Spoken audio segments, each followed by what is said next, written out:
I spent some time with my family. At a Decatur park, in the cold and rain, it's the most comfortable Christian Hall has ever felt. So I would definitely say it's a lot better because of the freedom. Turning 18 just weeks ago, he's now aging out of Georgia's foster care. Christian considers it a legal system that failed him, but he's resolving it in his own way. I want to become a lawyer. I want to practice in civil rights. This after he claims his own attorneys did not grasp the chaos from moving to foster home to one day this year, somewhere truly unexpected. This Department of Family and Children's Services office is where he was living. It didn't make sense to me why this was happening to me.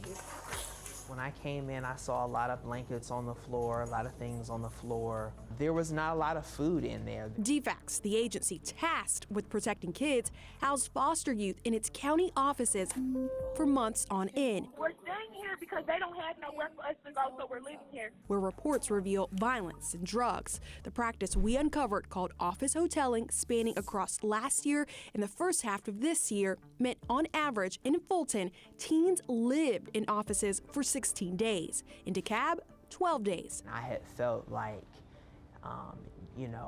it was over for me.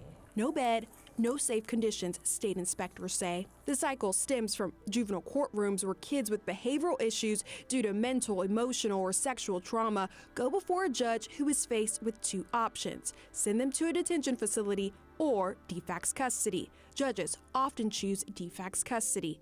DFCS caseloads rise while foster home options decline. This whole situation is just Fulton County Chief Juvenile Judge Juliet Scales watching our investigation. Prior to the news coverage, our news coverage, did you know about the conditions?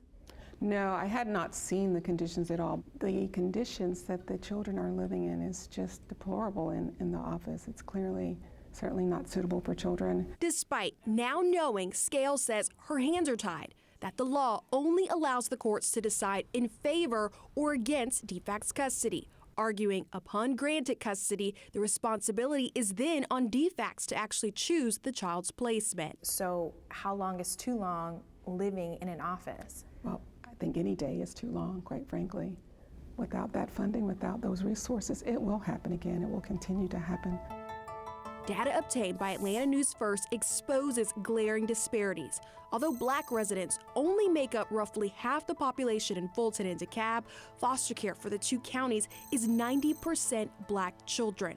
Similarly, Black foster kids were the largest group living in area offices. Offices not at all designed for living. An emergency placement should not be a hotel or office. We deserve to be listened to. Our concerns, are valid, and they are important because we are in the system. We are living this.